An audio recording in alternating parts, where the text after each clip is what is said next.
Hey everyone, this is LuckySevenDX. Welcome back to Let's Play Mario and Luigi Dream Team. In the last episode, we met Seabell, got our first Dream Egg, which we're going to be using to expand the Dream World, but we need two more of them. So in this episode, we find the other two brothers of the Seadring family, and, well, hopefully things go over there. Hi, Toadsworth, you seem, stressed. Don't worry, we'll find a way to keep that princess safe, you know, from the kidnapping that she's so ever prone to. But yeah, we're going to find those other two. Hopefully it'll be a lot quicker in this episode because we don't have to find the enemies, no more expert challenges to go with.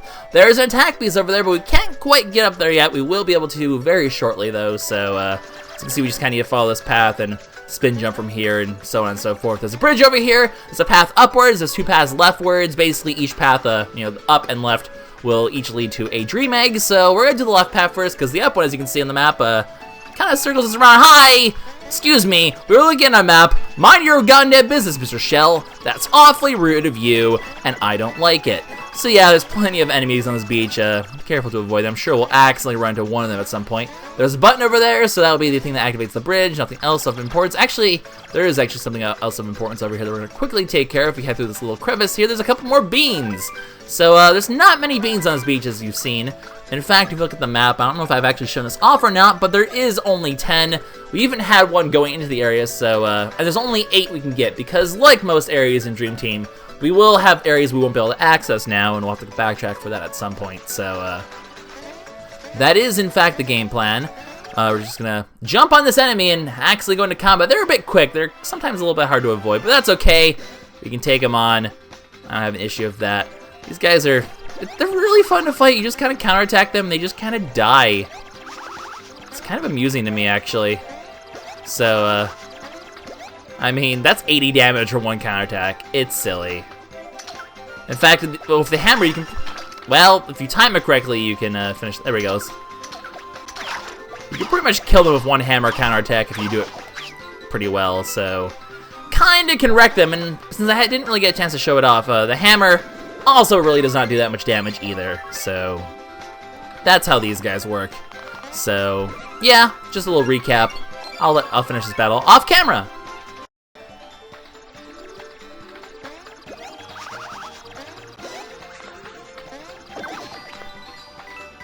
Well, that was probably about a 30-second cut. I forget, those counterattacks basically wreck these guys. They're pretty quick to fight, actually, all things considered, which, hey, I am A-okay with having enemies that are a quick fight. Now, there's also Warp Pipe here, and also, as you can see, there's a section that's blocked off over here that we, we'll have to get, obviously, from going to the other left, and that'll be our sort of way back, just like the previous area was. But yeah, there's a Warp Pipe here. You're kind of wondering why there's so many Warp Pipes on Driftwood Shore. There's one for the shop. There's this one even, is pretty much access to the entrance of the beach anyway, so there's pretty much 3 Warp Pipes for Driftwood Shore. It's kind of interesting, but all of them do serve a purpose, including this one, which we're actually going to discover as we head to the left. We're going to deal with this whole elevator puzzle and everything else on the way back, because that's the key to heading upwards. So all these attack pieces and whatnot, we'll get them probably towards the later end of this episode. So we're going to head left and deal with the first Dream Egg before we take care of all of that. So we end up in this section. This is why there's a thing, there's a Warp Pipe over here. But we'll explain that very shortly once we read that sign, which Dreambert really interrupted. Don't care about your, well, actually, we kind of do care about those dream points. They're pretty important. But like the sign says, the Mole Hunt, the red hottest games on Pillow Island.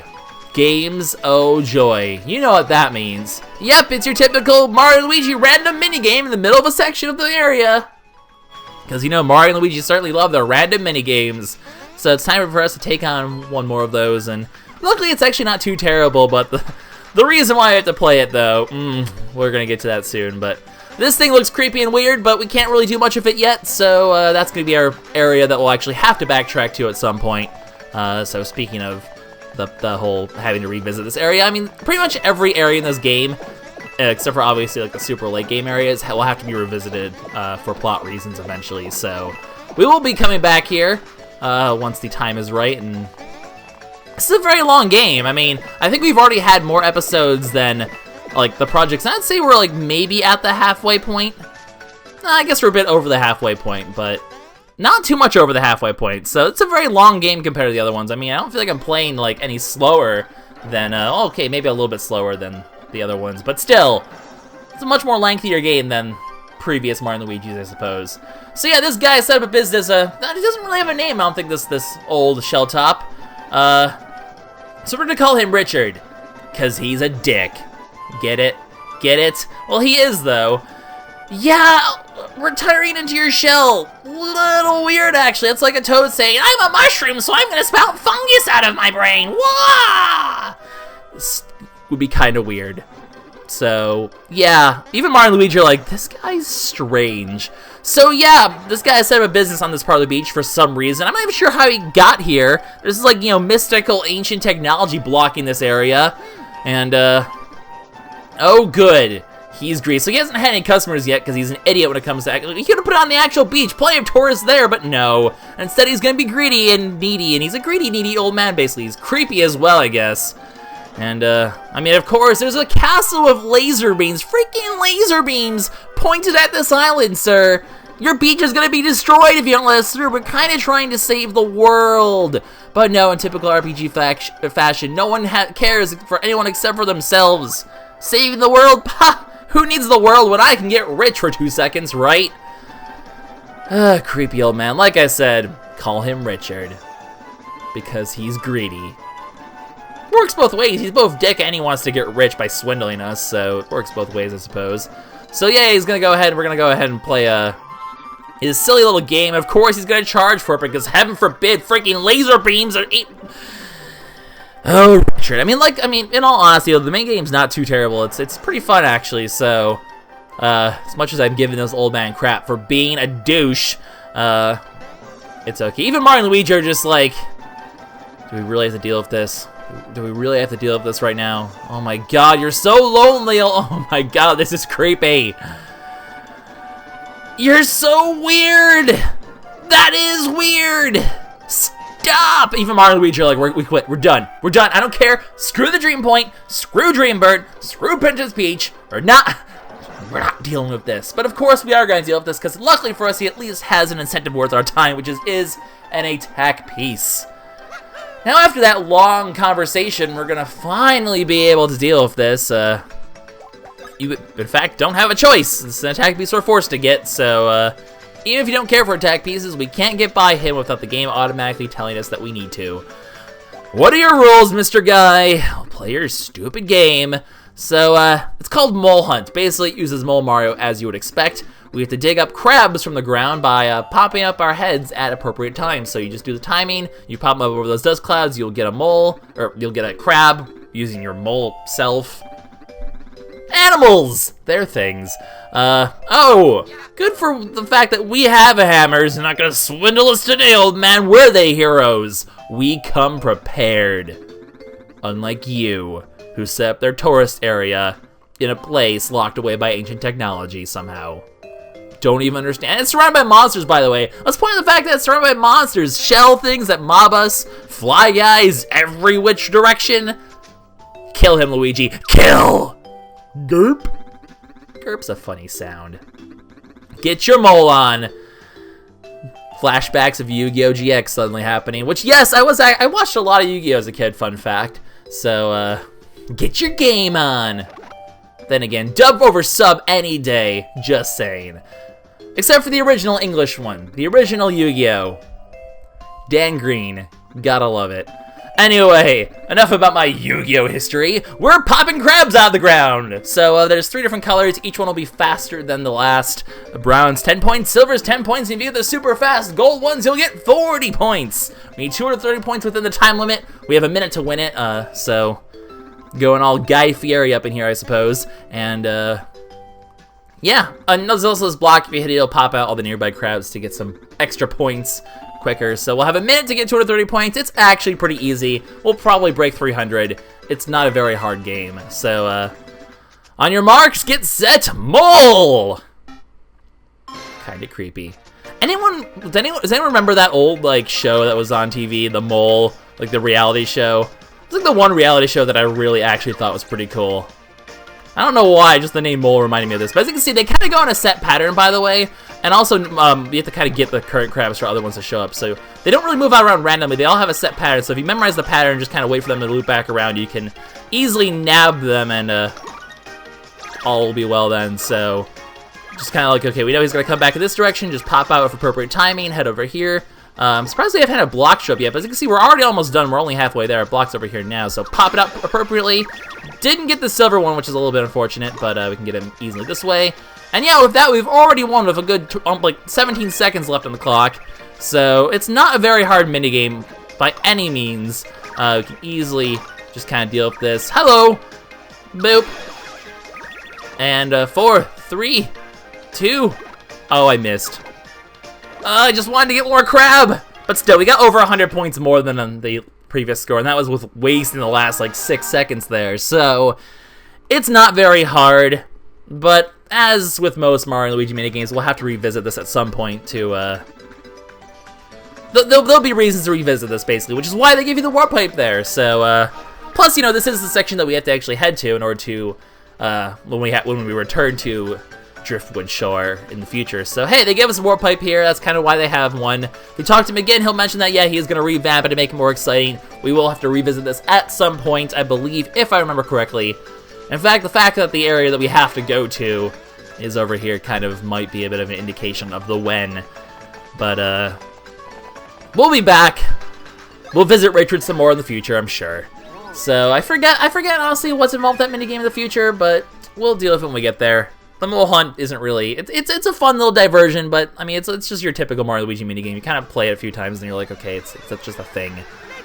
Which I mean, I'm not saying they're bad things. I like the fact that they have all these random minigames that kind of break up the action of the RPGs are kind of, you know, repetitive in a sense, so these minigames do sort of break up the action, even more than just, you know, the fact that this is a Mario and Luigi game, which, that alone, you know, these games are creative and full of all sorts of little things and coolness. Now, here's an interesting thing that happens. This is a new Luigi work that we haven't seen before, the Luigi tube or something. You can see that this is the reason, by the way, that I said pay attention to the fact that these Dreampoints are tubes. That is relevant, because you do get a Luigi work, but Dreambird doesn't really explain this one for once, which is weird. So if you rotate the tube, if you change the orientation of the tube, it changes the orientation of gravity in the Dream World, which is kind of strange. So I don't know why this is the one that they didn't give a tutorial for. It's a little bit strange of him not to give a tutorial. I'm not sure if like they planned to have it earlier in that fourth section where we first hit Princess Peach, or what the plan was, but I don't know. It is very strange to me that they just kind of throw you in without an explanation for once, because they pretty much never do that. But I don't know. It's a thing, and kind of get all Mario Galaxy up in here. It's very Mario Galaxy-esque. I feel like it's very inspired by that game, which, hey, I'm all for more things inspired by Mario Galaxy. That's a creative, amazingly good game, so I am all for that.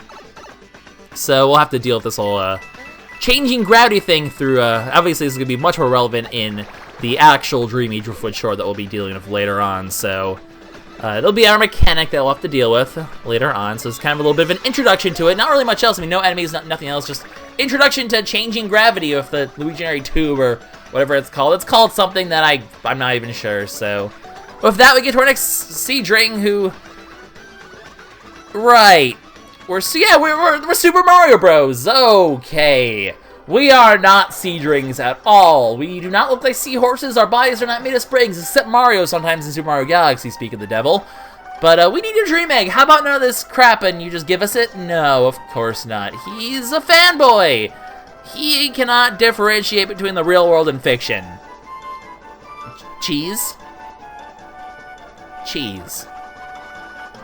Cheese.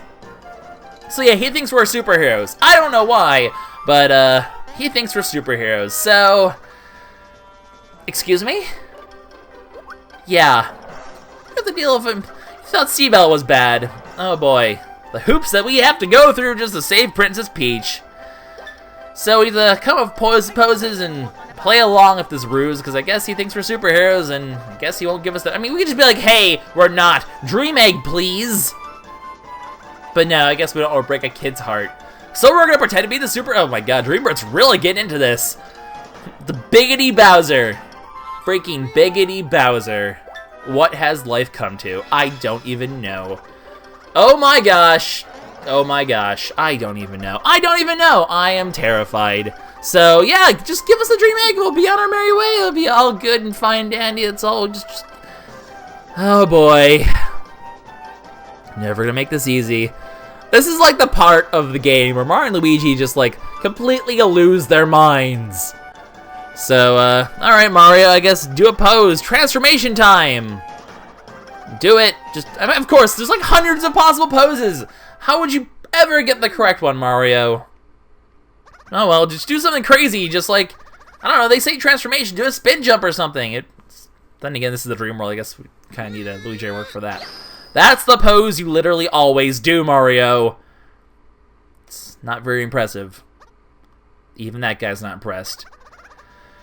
Oh boy. Oh, so close. So close. Well, Dreamer kind of read my mind there.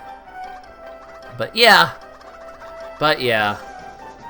Alright, well, yeah, both of you should pose. That clearly will impress him. This is going nowhere fast. Also, these conversations take forever, I just want to point out. Well, Mario, it's pretty much the same. Well, I guess his fist is closed now, but really? You guys really think that's going to be it? So, yeah, still wrong. No transformation. It was pretty unsynchronized as well. We are indeed not the real deal. We don't know what we're doing. We're just making up things here. You just figure that out, kid. I do love the fact his name is C-Tune, though. He was very appropriately named. Although, I guess which came first, the name or the hobby? Good question, you know.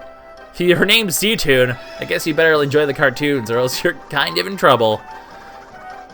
Really? These are must-have... Okay. Seadrings? Seadring was not lying. His family is weird as heck. Yeah, we tried to make you happy. It was good.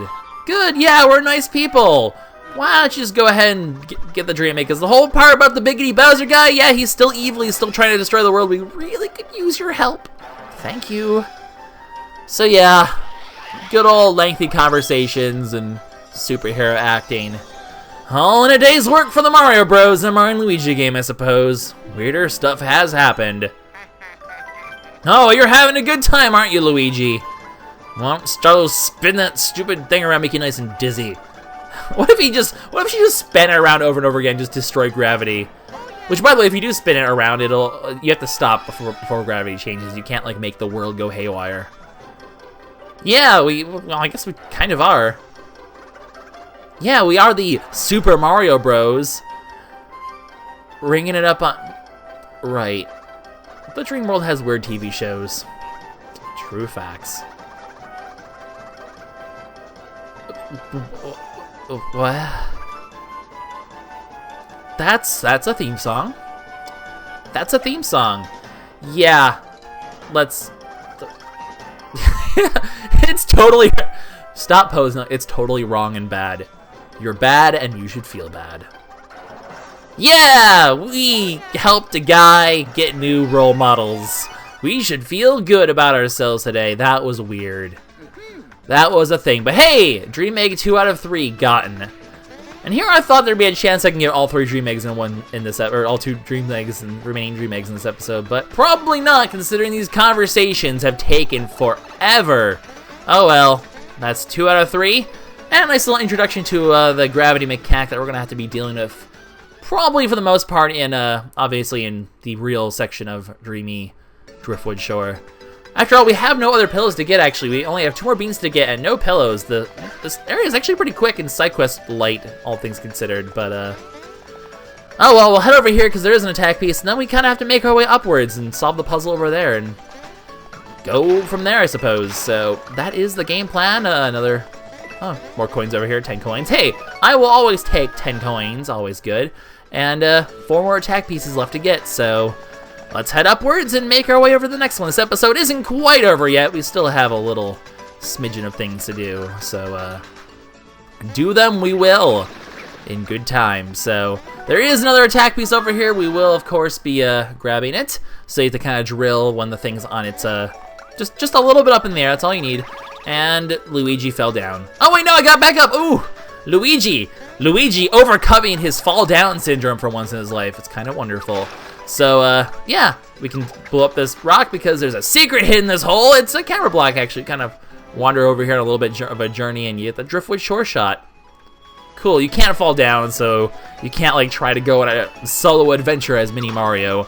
The game will not approve of that. Do not fall down here, because it'll take a while to kind of run all the way back around and head back here. No one wants that. We just have to head down this way, and we can actually, before I do that, I'm not sure if I can jump up. I think I can jump up that gap, but just in case, we do want to head over here, because there was yet another attack piece over here, and we definitely want to get that. We definitely make sure we don't forget to get this one, because after all, it has been a while. It was the beginning of the episode that we saw this, so easy to forget about, but we do not want that to happen. So we grab that attack piece, and then we'll make our way back over here and activate that bridge. Then we head upwards, and we make our way to the final tube, where we will have our final Seadring. And hopefully we'll not talk our ear off, but of course we will not be so lucky, so you just need to jump across this with a normal jump. Don't, like, accidentally go into spin jump on top of Mario and fall off, because that would be sad. And there we go, bridge activated. We can head up there whenever we gosh darn well please, and indeed we will. So, can we jump up this gap? We could. I figured we could, but whatever. Hi! Hi! Oh, well, guess we have to fight you instead. Guess you gotta be that way. Oh, hey, a guy, do your little, like, floaty jump thing. Yeah, spin, yeah! Ah, I shut it off finally! Woo! Success! All is well with the world. You know, while I'm in this fight, just proof of concept, you can indeed not hammer fly guys. They are flying enemies. Which means Luigi actually does do a whole bunch of damage with his anti-air boots now, so he can wreck these shy guys pretty heavily. Yeah, it's actually pretty cool. Goomba Stomp! So yeah, Mario does 22 times 2 damage with a jump to fly guys, and Luigi does 26 times 2. So Luigi actually is now stronger against flying enemies thanks to those anti-air boots. Kind of nice. And of course, with his massive crit chance, that only makes it even more powerful when you get a crit on a shy guy. So definitely those anti-air boots definitely will help you kill those fly guys. Kind of funny that a Goomba drops them, kind of betrays. Betrayal! The Goombas have betrayed the fly guys. That's not very fly, man. Get it? Get it? That was bad. That was bad. Have I missed a bean? I really hope there's 2 beans here. I saw one in that cutscene over there, but if there's not a second one somewhere, I'm gonna feel, okay, it's right here. We got all the beans, and all the beans are accounted for. That always makes me pretty happy. So we have a bit of a section here to deal with before we head forward, and we'll kind of get to the point where we'll get to the next area, and then we will call it from there. So first things first, we have to head up here and hit that block over there, because blocks activate elevators, as we've seen. That was a hammer. That was not what we wanted to do in the slightest, but that's okay. And we have 2 more attack pieces left to get, although I think looking at the time, we're going to be getting the new attack in the next episode, not in this episode. So we will actually, I could even just end the episode here, but we kind of already have started this section, so I guess we'll quickly finish it before we go. Probably gonna drag this episode on for a little bit, but we'll get to it in decent enough time. Silver statue, I believe we have seen one of these. Yeah, we've definitely seen one of these before, but it is the thing that we could sell to make money, which I'm not sure why I didn't sell it to just make money. But whatever, I mean, I sold stuff that I can buy in stores anyway, so really it doesn't really make a difference. You wouldn't need those excess fighter wares. And plus, those fighter wares were excess fighter wares anyway, so it really didn't matter. And the guard shell, I mean, why would you ever wear a guard shell when you have a guard shell DX? You know, common sense and whatnot. I want to get over here. I made it. It's totally unnecessary, but hey, it's an Ultra Candy. There's a thing up on there. You can kind of imagine how we're going to get... Is this thing not... Oh, it is coming. It is... Well... Oh! Well, for a second there, I thought life was good, but it turns out it wasn't. All right, timing. So now we have to time it to get right into this thing, get through here, and yeah, the thing's just right down there, so pretty cool. However, we can quickly take care of a couple other things first, and then we'll go ahead and end the episode before we head inside that dream portal. First of all, we're gonna get this 9th attack piece, which is pretty cool. And the 10th attack piece is actually, well, you can see on the bottom screen, it's actually just a little bit to the right, so we'll actually be ending on, once again, another cliffhanger for an attack piece combo, because it seems to be exactly where we're at. So, oops, that's not the thing I want to do. I want to do this. Dive through here, get some extra coins, and the 8th and final bean that we'll be getting in this section. We will do the beans when we do Kylie, so we'll get the Kylie, the camera block, and we already have the camera block, but we'll activate it and get the DX bean from that. Also, if you want to backtrack, you can easily hit this thing to open the bridge, and we can head back here whenever we so please. Well, I mean, it's shortcuts. Shortcuts are nice. So yeah, all we need to do now is head forward, and we're going to be going ahead and ending this episode here. The final Dream Egg is over there, so I guess we're going to do a 4th episode in Driftwood Shore. No big deal. So yeah, the attack piece is just up there. All we need to do is spin jump across this thing, and if you fall down here, by the way, you're backtracking all the way around. This is the entrance of Driftwood Beach, as you can see. So, the final attack piece is here, but that's where we're ending it. In the next episode, we'll see what that attack piece is and get the final Dream Egg, everyone. So this is LuckySevenDX signing out. Stay tuned for the conclusion of the normal part of Driftwood Shore. Possibly some side quests. Might have to do that next episode, depending on how long it takes to go inside the tube. We'll see. But we'll be doing that next time, guys. So it's LuckySevenDX signing out. See you all in the next one. Bye-bye.